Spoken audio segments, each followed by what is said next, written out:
standing in a corner of a lavish ballroom, staring at scuffed nursing shoes hidden beneath a borrowed gown. Madeline felt entirely invisible. Her husband, Bradley, had just hissed at her to leave through a service elevator before she embarrassed him further.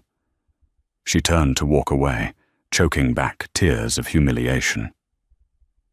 Bradley remained completely unaware that heavy oak doors across that grand hall were about to swing open. A royal motorcade had arrived outside. A reigning monarch stepped into that exact party, and he looked for exactly one person: Madeline. Her secret father had finally found his missing daughter. Madeline's feet ached with a dull, throbbing rhythm that had become the soundtrack of her life. After a grueling 14-hour shift in the pediatric intensive care unit at St. Jude's Memorial, her scrubs clung to her exhausted frame. She was a registered nurse, a vocation she pursued not for prestige, but from a deeply rooted desire to heal. Having grown up bouncing between Seattle foster homes after her mother's tragic passing, Madeline knew what it felt like to be scared and alone. She spent her days holding the tiny hands of frightened children, monitoring vital signs, and whispering words of comfort into the sterile, beeping quiet of the hospital wards. Her husband, Bradley Smith, existed in an entirely different universe. Bradley was a senior partner at Pierce, Donovan and Reed, one of the most ruthless and elite corporate law firms on the West Coast. When they first met in their early 20s, Bradley was a struggling law student, and Madeline was waitressing to pay for nursing school. Back then, their shared ambition had united them. But as Bradley climbed the treacherous rungs of the corporate ladder, his soul seemed to harden, calcifying into something unrecognizable. He traded his easy smile for a permanent, calculating scowl. He traded their cozy weekend mornings for high-stakes golf games with billionaires. When Madeline finally pushed open the heavy mahogany door of their penthouse apartment, the scent of expensive scotch and imported leather greeted her. Bradley was standing by the floor-to-ceiling windows, overlooking the glittering skyline, a Bluetooth earpiece glowing softly against his jaw. "I need those contracts finalized by dawn, Grayson," Bradley snapped into the earpiece, his tone dripping with condescension. "I don't care if you have to miss your daughter's recital. Make it happen." He tapped the device, ending the call, and finally turned to look at his wife. His gaze swept over her wrinkled blue scrubs, her messy bun, and the dark circles under her eyes. There was no warmth in his expression, only a mild, weary irritation. "You're late," he noted, swirling the amber liquid in his crystal glass. "We had an emergency admission," Madeline replied softly, toeing off her worn sneakers. "A little boy with severe respiratory distress. I couldn't just clock out." "Always the martyr, Maddie," Bradley sighed, pinching the bridge of his nose. "Did you at least pick up my dry cleaning on your way back?" Madeline froze. In the chaos of saving a child's life, the dry cleaning had completely evaporated from her mind. "Bradley, I'm so sorry. I came straight from the ICU." Bradley set his glass down on the marble counter with a sharp clack. "Unbelievable. Truly unbelievable. I have the most important meeting of my career tomorrow, and my wife can't manage a simple errand because she's too busy playing Florence Nightingale for minimum wage." "I save lives, Bradley," she whispered, the familiar sting of tears pricking her eyes. "My job matters." "Your job is charity work," he shot back coldly. "And frankly, it's becoming an embarrassment. My mother was right. You lack the fundamental understanding of what it takes to support a man in my position." His mother, Bianca Smith. A woman whose veins ran with icy propriety and old wealth. Bianca had never forgiven her son for marrying an orphan with no pedigree, no trust fund, and no social standing. At every family gathering, Bianca made a point to ask Madeline if she was still cleaning bedpans, her tone laced with aristocratic venom. Winston, Bradley's father, simply ignored Madeline entirely, treating her like a slightly defective piece of furniture. Madeline retreated to their guest bathroom, locking the door behind her. She turned on the faucet, letting the cold water run over her wrists, trying to steady her breathing. As she looked in the mirror, her hand instinctively reached for the heavy silver locket resting against her collarbone. It was the only thing she owned from her biological mother, a woman who had died of a sudden, severe illness when Madeline was just 18 months old. The foster care system had passed the locket along with her meager file. It was a beautiful, ancient thing, heavy and cold, engraved with a peculiar crest, a rampant lion holding a single, solitary star, encircled by a wreath of oak leaves. Madeline had never been able to trace its origins, but she wore it every single day. It was her anchor, her only proof that she came from somewhere, from someone. She didn't know then that the very same crest was stamped on official state documents, military uniforms, and the royal palace gates of a small, profoundly wealthy European nation thousands of miles away. 2 weeks later, the atmosphere in the Smith penthouse reached a fever pitch. Pierce, Donovan, and Reed was hosting its 50th anniversary gala. It was not merely a corporate party, it was the social event of the decade. The firm was courting a monumental new client, a European royal family looking to restructure their immense global asset portfolio.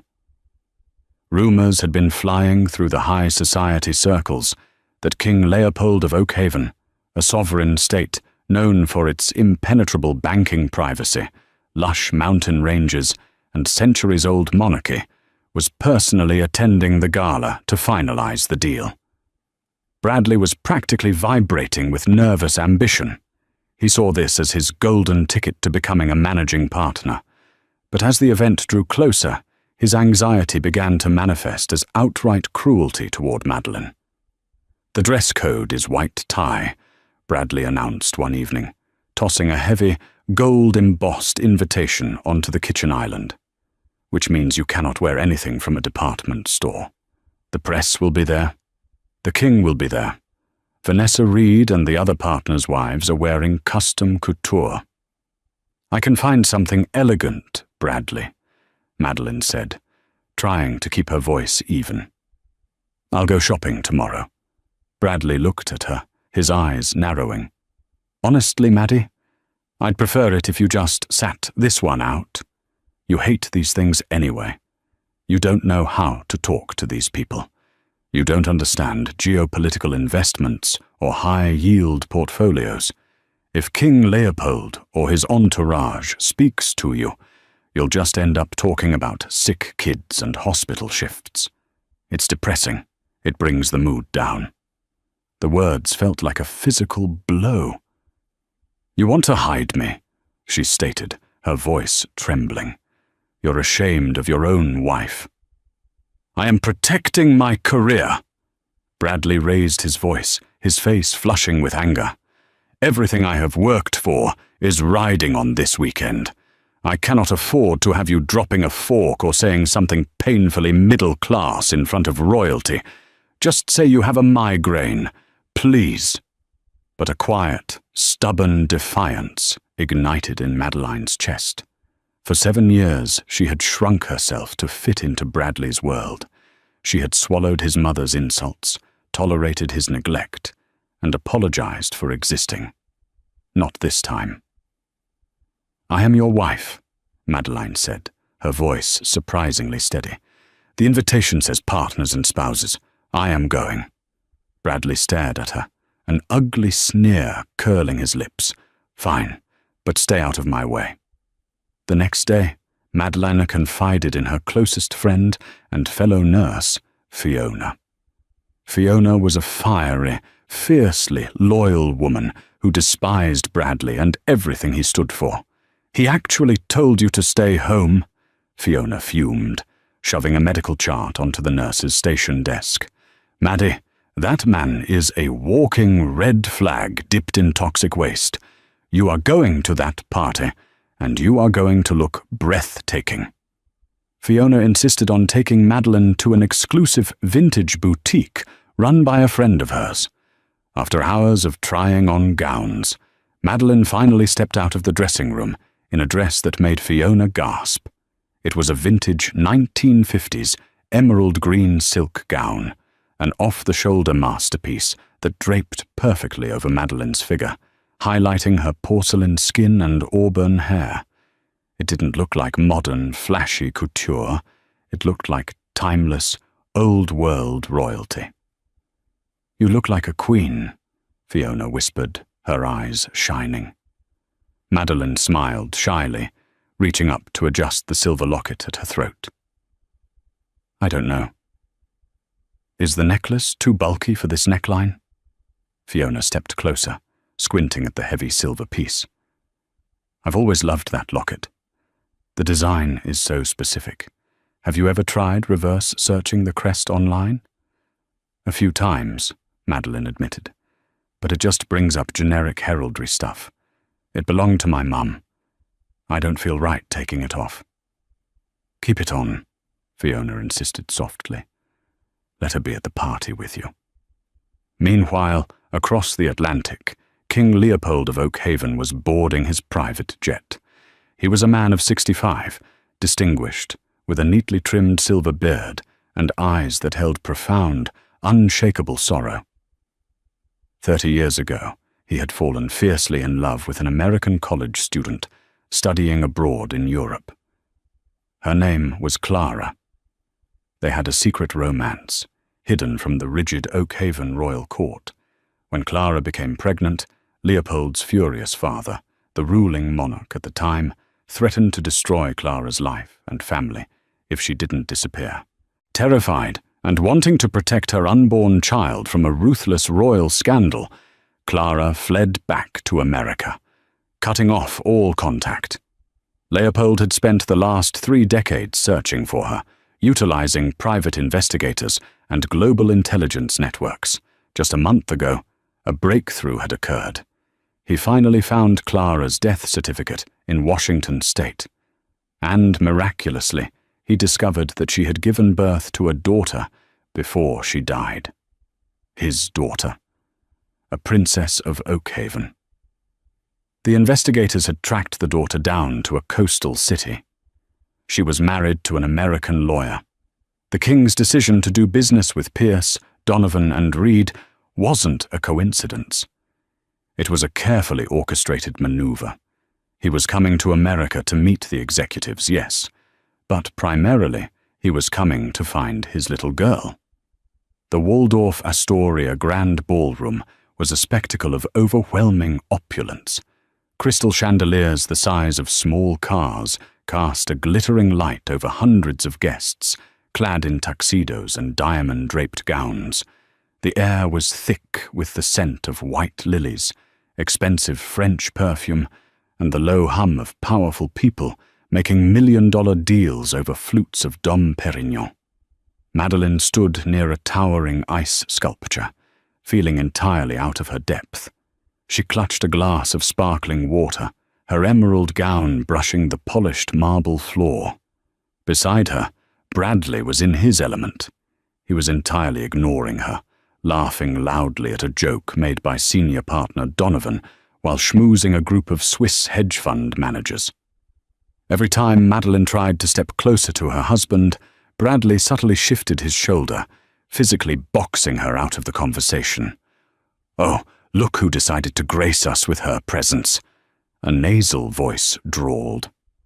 Madeline turned to see Vanessa Reed, the wife of the managing partner. Vanessa was dripping in Cartier, her face a mask of perfectly injected condescension. Behind her stood Bradley's mother, Bianca, holding a martini and looking at Madeline as if she were a rat that had scurried into the ballroom. "Hello, Vanessa. Hello, Bianca," Madeline said politely, keeping her posture straight. "Emerald green, Madeline?" Bianca asked, her eyes raking over the vintage dress. "How festive." Did you make it yourself? Or is it a hand-me-down from one of your little patient's mothers? Vanessa snickered behind her champagne flute. I suppose it's hard to keep up with current fashion when one is knee-deep in gauze and bodily fluids all day. Tell me, do you ever get the smell of hospital bleach out of your hair? Madeline's cheeks burned. My work is very fulfilling, Vanessa, and the dress is vintage. Vintage? Bianca repeated the word like it was a disease, a polite word for used. Bradley must be so stressed, carrying the financial and social weight of this marriage all on his own. Before Madeline could defend herself, a waiter carrying a massive silver tray of hors d'oeuvres hurried past. Trying to avoid a sudden backward step from a nearby guest, the waiter swerved, clipping Madeline's shoulder. Madeline stumbled forward, bumping directly into Vanessa. A splash of deep red wine cascaded down the front of Vanessa's white silk couture gown. A collective gasp echoed through their immediate circle. The music seemed to stop. "My dress!" Vanessa shrieked, her voice echoing over the gentle string quartet playing in the background. "You clumsy, stupid girl! Do you have any idea how much this costs?" "I am so sorry," Madeline gasped, immediately grabbing a linen napkin from a passing table and stepping forward to help. "It was an accident. The waiter—" "Don't touch me with your filthy hands," Vanessa spat, smacking Madeline's hand away. "You are an absolute disaster." The commotion caught Bradley's attention. He turned, excusing himself from the hedge fund managers, and quickly crossed the floor. When he saw Vanessa's ruined dress and his wife standing there with a napkin, his face drained of color, replacing itself with a mask of pure, unadulterated fury. "Vanessa, I am so incredibly sorry," Bradley groveled immediately, not even asking Madeline what had happened. "We will pay for a replacement. Madeline is incredibly clumsy. I apologize."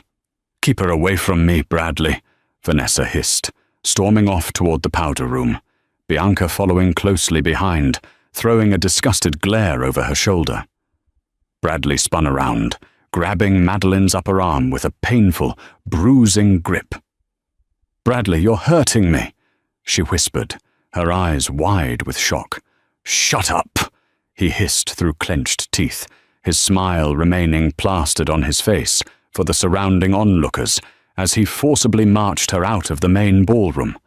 He dragged her past the elegant velvet ropes, down a carpeted hallway, and into a secluded, dimly lit alcove near the kitchen entrance. Once they were hidden from view, he let go of her arm, roughly pushing her back. "You are an absolute catastrophe," Bradley sneered, his voice a lethal, venomous whisper. "I asked you to do one thing. One thing. Stay out of the way. And you managed to assault the managing partner's wife with red wine just minutes before the King of Oakhaven is scheduled to arrive." "I didn't do it! A waiter bumped into me!" Madeline cried, tears finally spilling over her eyelashes. "I don't care!" Bradley shouted, slamming his fist against the wall next to her head. Madeline flinched, pressing her back against the cool plaster. "You don't belong here. You have never belonged here. You are nothing but a glorified servant who thinks she's a saint because she wipes snot off dying kids. You embarrass me, Madeline. You embarrass my family. You drag me down." The words shattered whatever fragile love Madeline had left for him. The illusion of her marriage completely dissolved, leaving only the ugly, hollow truth. He didn't love her. He despised her. "You want me to leave?" she stated, her voice suddenly devoid of emotion, a cold, protective numbness washing over her. "Yes," Bradley snarled, pointing down the hallway toward a pair of swinging metal doors. "I want you out of my sight. Don't go through the main lobby. The press is out there waiting for the royal motorcade, and you look like a crying, pathetic mess. Take the service elevator down to the kitchen loading dock. Take a taxi. I don't care how you get home. Just get out. I'll deal with you tomorrow." He turned his back on her, straightening his bow tie and marched back toward the golden light of the ballroom, abandoning her in the shadows. Madeline stood alone in the hallway for a long moment. She looked down at her scuffed nursing shoes, which she had worn because her heels gave her blisters. She looked at the heavy silver locket resting against her chest. She had never felt so utterly discarded, so completely worthless. Wiping her tears with the back of her hand, she lifted her chin. She wouldn't cry over him anymore. She turned toward the metal swinging doors, ready to walk down the service hallway and exit through the garbage-loading dock, exactly as she had been ordered. But as her hand pushed against the metal plate of the door, a sudden, deafening silence fell over the adjacent main hall. The gentle string quartet abruptly stopped playing. Through the crack in the door, Madeline heard a booming, authoritative voice echo through the sound system. "Ladies and gentlemen, esteemed guests, announcing His Royal Majesty, King Leopold III of Oakhaven." Madeline paused, her hand resting on the service door. Even from the back hallway, she could hear the collective shuffle of hundreds of guests stepping back, making way. Intrigued despite her heartbreak, Madeline let the service door close and walked slowly back to the edge of the hallway, peering around the ornate marble pillar into the main entrance of the ballroom. The heavy, towering oak doors of the grand hall had swung wide open, flanked by 4 massive security guards in dark suits and a royal detail in crisp ceremonial uniforms stood King Leopold. He was an imposing figure, radiating power and an undeniable quiet dignity. Bradley, standing near the front of the crowd alongside the senior partners, puffed out his chest, stepping forward to offer his hand, his face stretched into a sycophantic grin. But the king didn't look at Bradley.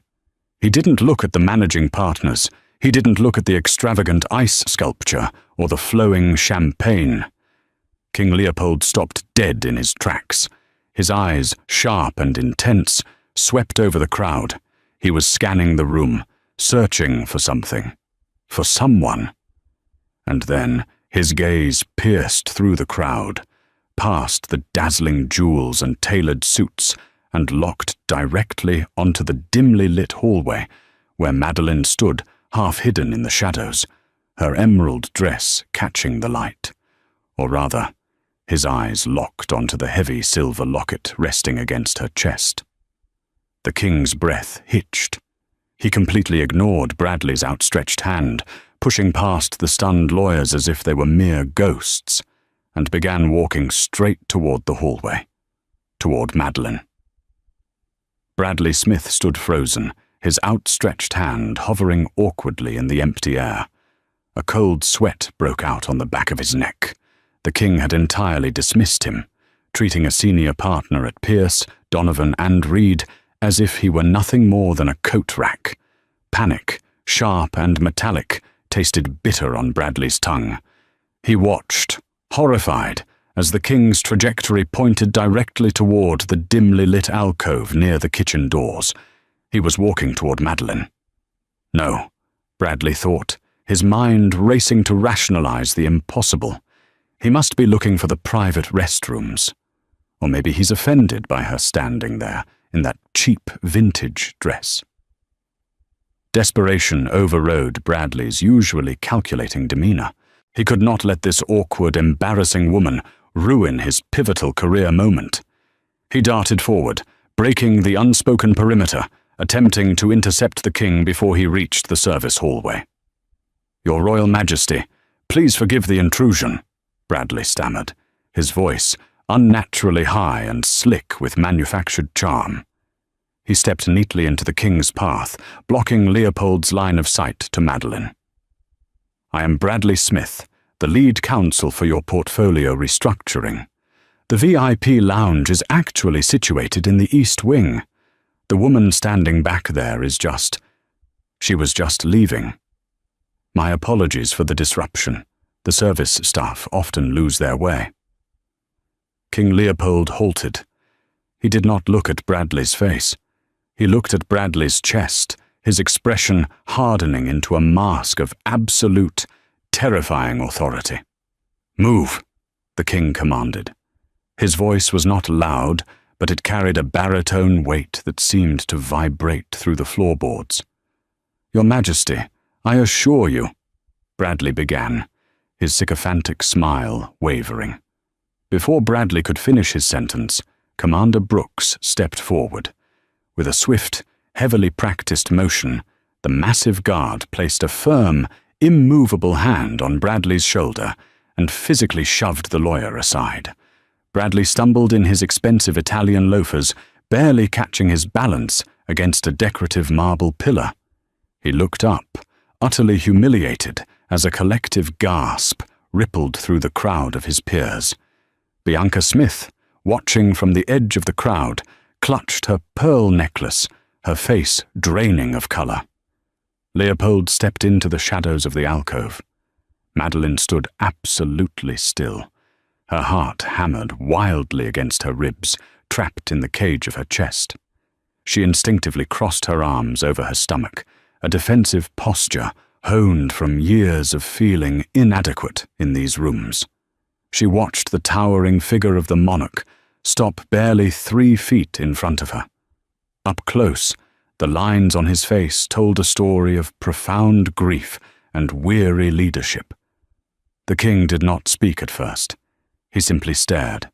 His piercing blue eyes traced the slope of her cheekbones, the auburn hue of her hair, and finally, they locked onto the heavy silver locket resting against her collarbone. A trembling hand reached out from the cuff of the king's ceremonial jacket. Leopold gently pointed a single finger toward the silver jewelry. "Where did you get that?"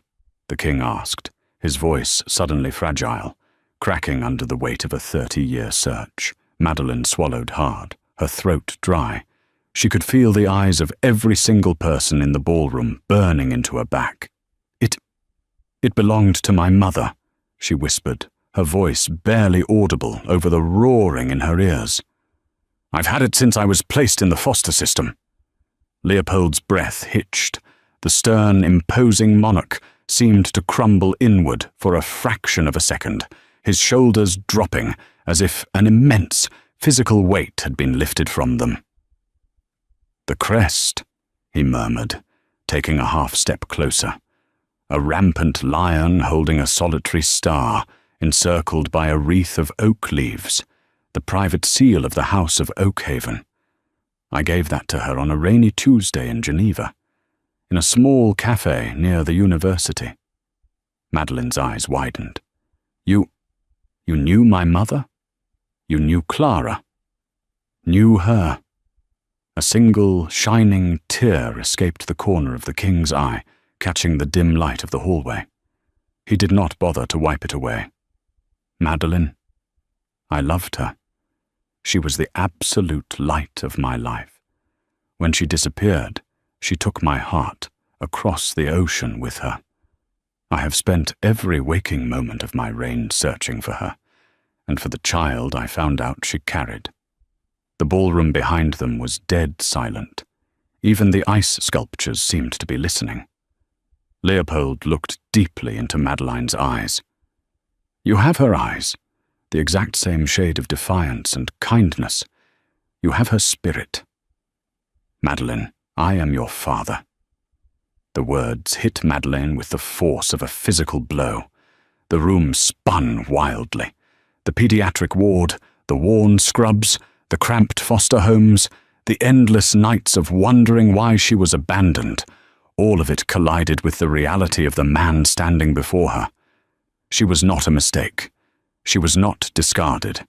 She was searched for. She was wanted. "My father," she repeated, the word feeling alien and heavy on her tongue. Her hand flew to her mouth as a sob tore its way out of her chest. Leopold closed the distance between them. Without hesitation, disregarding every rule of royal protocol and public decorum, the King of Oakhaven wrapped his arms around the crying nurse in the emerald vintage dress, holding her as tightly as a father holding a lost child. Madeline buried her face in the gold braiding of his uniform, decades of repressed grief and loneliness finally shattering into a million pieces. The tender moment lasted only a minute, but to the onlookers, it felt like an hour. When Leopold finally pulled back, he kept his hands firmly on Madeline's shoulders, his thumbs gently wiping the tears from her cheeks. "You will never be alone again," Leopold promised, his voice filled with fierce, paternal resolve. "You are Princess Madeline of Oakhaven, and you are coming home." Suddenly, the frantic sound of footsteps broke the spell. Bradley Smith, his face pale and slick with panic, pushed past the edge of the Royal Guard, his mind desperately trying to salvage the situation. His brain was misfiring, unable to reconcile the fact that his embarrassing wife was the heir to a European fortune. "Madeline!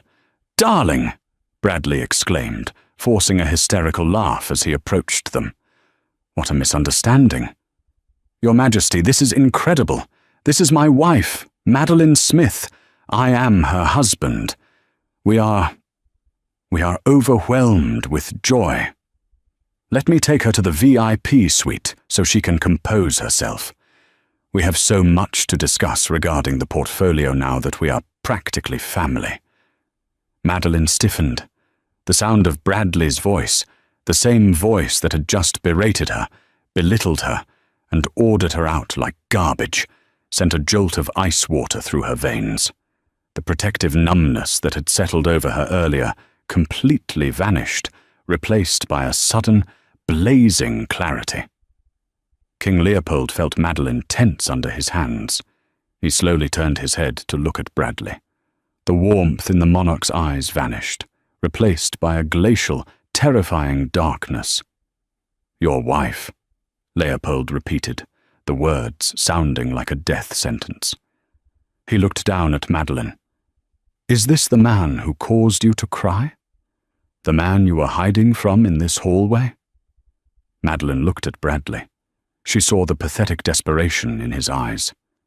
She looked past him and saw Bianca and Vanessa standing in the crowd, their jaws practically on the floor, their expressions a mixture of horror and profound dread.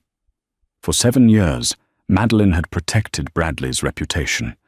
She had hidden his cruelty behind closed doors to preserve his image. She was done protecting him.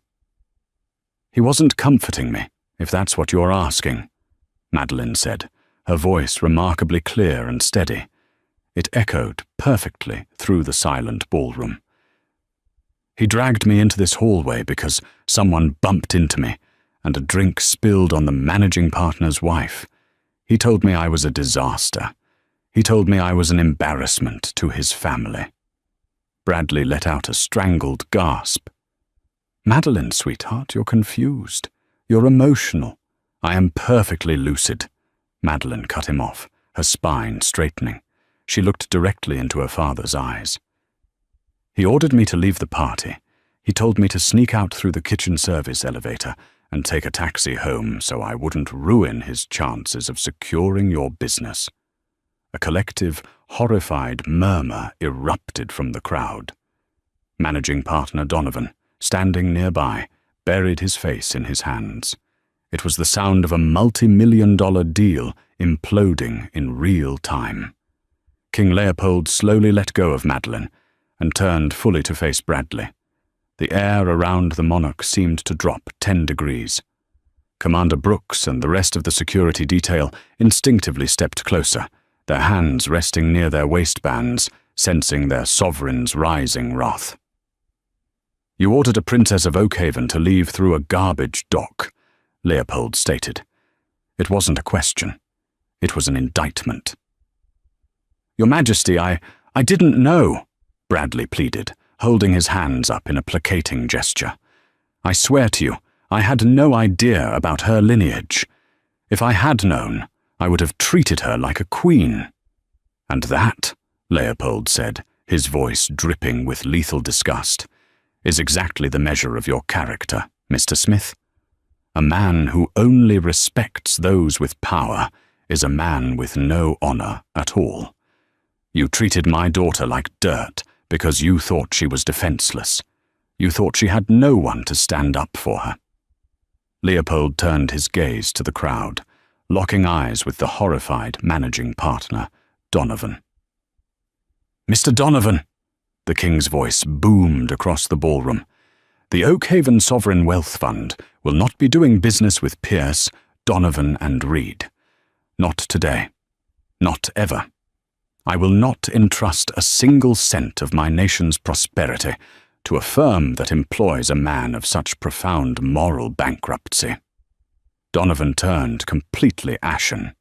He looked at Bradley, his eyes filled with professional murder. "Your Majesty, please," Donovan practically begged.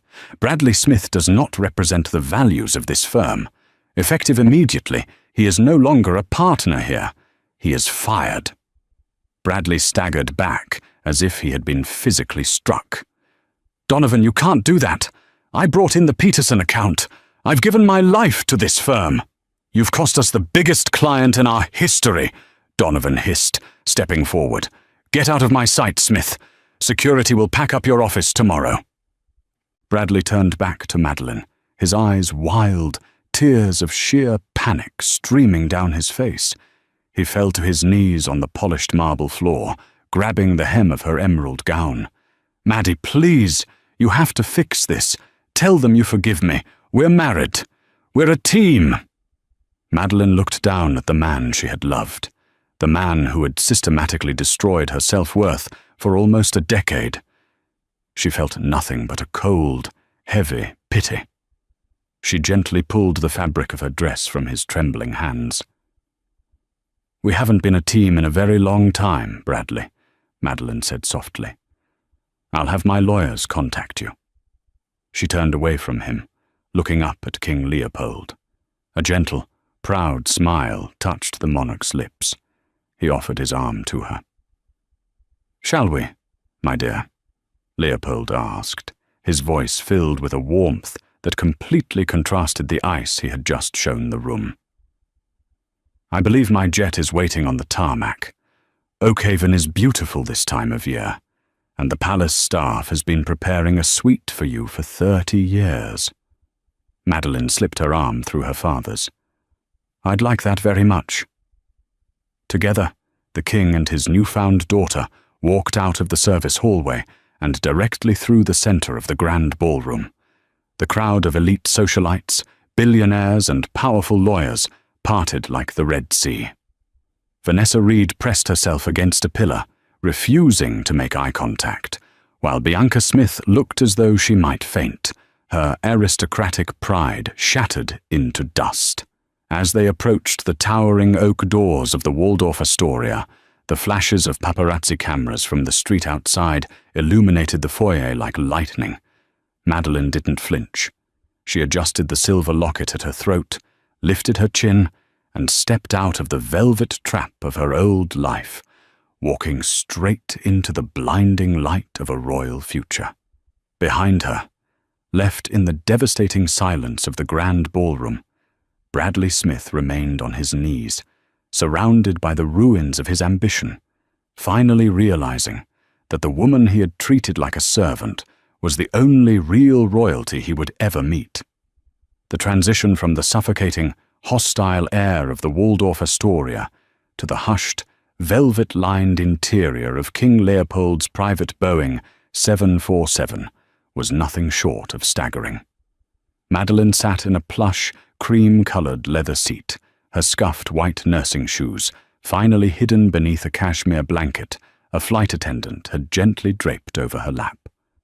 Across the mahogany table, her father, a word that still sent a shock wave of disbelief through her chest, watched her with a mixture of profound relief and quiet sorrow. The aircraft leveled out over the Atlantic Ocean, leaving the glittering, jagged skyline of New York far behind. With it went Bradley Smith, his suffocating mother Bianca, and the 7 years of psychological torment Madeline had endured. "I know this is entirely overwhelming, Madeline," King Leopold said softly, setting aside a crystal tumbler of sparkling water. He reached into his tailored breast pocket and withdrew a small, worn leather journal, placing it delicately on the table between them. "I wanted to give this to you as soon as we were alone. My private intelligence team retrieved it from a safety deposit box in Seattle, registered under an alias your mother used." Madeline's breath caught. She reached out with a trembling hand, her fingers tracing the cracked leather binding. "My mother's diary?" "Clara was terrified of my father," Leopold explained, his voice thick with an ancient, unresolved grief. "The previous king was a ruthless man who believed the purity of the Oakhaven bloodline was paramount. When he discovered Clara was pregnant, he threatened to have her permanently silenced to avoid a scandal. She fled to America, changed her name, and vanished to protect you. She traded a life of European royalty for a life of hiding, all out of a mother's fierce love. She died of an aggressive autoimmune disorder when you were a toddler, simply because she was too afraid to go to a major hospital, fearing my father's operatives would flag her identity." Tears pricked Madeline's eyes as she opened the brittle pages. The handwriting was elegant, looping, and filled with entries detailing a mother's adoration for her baby girl, alongside her heartbreak over leaving Leopold behind. It was the missing piece of her soul, a tangible proof that she was born not from abandonment, but from an immense, sacrificial love. "She loved you," Madeline whispered, reading a passage where Clara described Leopold's eyes. "And I loved her," the king replied, his gaze unwavering. "And I swear to you on the crown of Oakhaven, Madeline, no one will ever make you feel small, frightened, or unworthy again. Not a husband, not a society. No one. No. When the jet finally touched down on the private tarmac of Aarburg, the capital city of Oakhaven, the sun was just beginning to rise over the snow-capped peaks of the surrounding Alps. The air was crisp, tasting of pine and high-altitude purity. A fleet of sleek, black armored vehicles awaited them, flanked by the Royal Guard. As the motorcade wound its way through the cobblestone streets of the historic city, Madeline stared out the tinted windows. The citizens of Oakhaven were already lining the boulevards. News of the king finding his lost heir had broken globally hours ago, dominating every major news network, from CNN to the BBC. Banners bearing the crest of the rampant lion, the exact crest resting heavily against Madeline's collarbone, were being draped from wrought-iron balconies. They arrived at the gates of Schloss Aarburg, a breathtaking, centuries-old limestone palace that overlooked the capital. It was a stark contrast to the sterile, modern penthouse she had shared with Bradley. This place felt ancient, grounded, and alive with history. However, entering a royal court was not without its own brand of poison. Within 48 hours, the initial euphoria of the reunion settled into the cold reality of aristocratic politics. The House of Oakhaven had not had a direct heir in decades, and many distant relatives had positioned themselves to inherit the throne. Chief among them was Duchess Genevieve of the Northern Province, a formidable, sharp-tongued woman who viewed Madeline not as a miraculous return, but as a severe threat. During Madeline's first official state dinner, held in the grand dining hall beneath vaulted ceilings painted with Renaissance frescoes, Duchess Genevieve made her opening move. "We are, of course, thrilled by your miraculous appearance. Princess Madeline," Genevieve purred, her diamond necklace flashing under the chandeliers. She swirled her wine, her eyes performing a calculated dissection of Madeline. Though one must wonder how a medical assistant from the American working class will adapt to the geopolitical complexities of leading a sovereign nation. Tell me, do they teach macroeconomic policy in nursing school, or just how to administer sponge baths? The table of 50 nobles fell dead silent. King Leopold's jaw tightened, and he opened his mouth to intervene, but Madeline subtly placed a hand on his forearm. She had spent 7 years shrinking under the insults of Bianca Smith and Vanessa Reed. She was done shrinking. "I am a registered nurse, Duchess Genevieve," Madeline said, her voice carrying the calm, authoritative tone she used during Code Blues in the ICU. "Which means I am trained to remain entirely calm in high-pressure situations, to diagnose complex systemic failures, and to prioritize the survival of the vulnerable above all else. I have held the hands of grieving parents, and I have brought children back from the brink of death. I understand the fragility of human life, which is the foundation of any functioning society. Macroeconomics can be learned in a boardroom. Empathy, resilience, and grace under fire cannot." A faint murmur of approval rippled down the long mahogany table. Commander Brooks, standing guard by the doors, allowed a rare, approving smirk to cross his stoic face. Duchess Genevieve's smile tightened into a thin, furious line, but she said nothing more. Later that night, sitting in her opulent private suite, Madeline received a secure video call from her best friend, Fiona. "Maddie, it is an absolute circus here," Fiona laughed, her face appearing on the encrypted tablet Leopold had provided. "You're on the cover of every magazine. And Bradley? Oh, you are going to love this. Pierce, Donovan, and Reed not only fired him, but they blacklisted him. He tried to get a job at a boutique firm in Manhattan, and they laughed him out of the lobby. He's currently operating out of a strip mall office in New Jersey, trying to handle traffic tickets." A genuine smile broke across Madeline's face. "I'd feel sorry for him if he hadn't spent years trying to convince me I was nothing." "He just filed a massive lawsuit in the New York State Supreme Court," Fiona added, her tone turning slightly serious. "He's suing for spousal maintenance and half of your royal estate, claiming he supported you through the marriage." Madeline sighed, rubbing her temples. "Of course he is. He's like a parasite that won't detach." But Madeline didn't need to worry about Bradley's pathetic legal maneuvers. The next morning, the terrifyingly efficient legal machinery of the Oakhaven Crown, spearheaded by the international law firm Vanderbilt and Associates, descended upon Bradley's laughable lawsuit. They cited diplomatic immunity, sovereign wealth protections, and presented a mountain of documented evidence detailing his financial abuse and emotional cruelty, meticulously gathered by the King's intelligence officers. Bradley was forced to drop the suit within 48 hours, facing countercharges of extortion that would financially ruin him for the rest of his miserable life. The divorce was expedited and finalized by royal decree. Madeline was finally entirely free. Despite her swift victory over the Duchess's insults and Bradley's legal threats, Madeline struggled with her new reality. She was surrounded by priceless art, armies of staff, and endless wealth. But her hands felt empty. She missed the chaotic rhythm of St. Jude's. She missed the purpose of healing.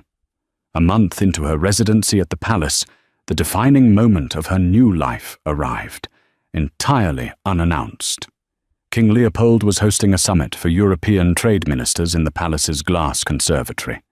Madeline was in attendance, wearing a tailored navy blue suit that perfectly balanced royal elegance with her own practical style. The heavy silver locket rested prominently over her blouse.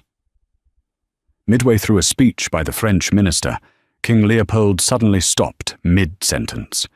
His hand flew to his chest, gripping the fabric of his uniform. His face drained of color, turning a terrifying shade of ashen gray. He staggered backward, knocking over a crystal pitcher of water before collapsing entirely to the marble floor. Chaos erupted. Trade ministers shouted, security guards rushed forward, and the room descended into sheer panic. "Stand back!" Commander Brooks roared, trying to clear a path as the king gasped for air, his eyes rolling back. "Get the royal physicians, now!" But the royal physicians were in the medical wing, on the other side of the massive palace grounds. It would take them at least 4 minutes to arrive. In a cardiac event, 4 minutes was a lifetime. Madeline didn't freeze. The transition was instantaneous. She was no longer a newly minted princess. She was an ICU nurse, and a patient was crashing. She shoved past the French minister, dropping to her knees on the hard marble beside her father. She pressed her fingers firmly against his carotid artery. The pulse was thready, erratic, and fading fast. His lips were turning blue. "He's in ventricular fibrillation," Madeline shouted, her voice cutting through the panic with clinical authority. "Brooks, does the security detail carry an AED?" "Yes, Your Highness," Brooks yelled, snapping his fingers at a subordinate who immediately unclipped a red automated external defibrillator from his tactical belt and slid it across the floor. Madeline tore open her father's crisp white shirt, sending gold buttons clattering across the marble. She applied the sticky pads with practiced, lightning-fast precision to his upper right chest and lower left ribcage.